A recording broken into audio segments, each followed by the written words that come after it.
Nasib naas dialami oleh pembela Rusia saat beroperasi di garis depan.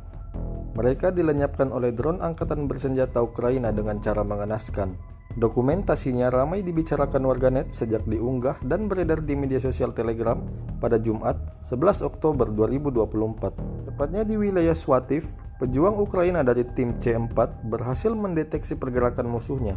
Tidak ingin menyia-nyiakan kesempatan, drone Ukraina kemudian segera beroperasi, mengambil bagian untuk melenyapkan dua pejuang Rusia yang sedang berkeliaran. Menyadari posisinya dalam bahaya, prajurit dari kubu Moskow tersebut berusaha menghindar dari kejaran drone Ukraina. Namun, tetap saja usaha mereka berakhir sia-sia. Drone Ukraina dengan kecepatan maksimal datang menghantam posisi dua prajurit Rusia hingga membuat semuanya tumbang dan kehilangan nyawa. Belum ada tanggapan resmi dari pihak Kementerian Pertahanan Rusia terkait insiden ini.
Download Tribun X sekarang, menghadirkan lokal menjadi Indonesia.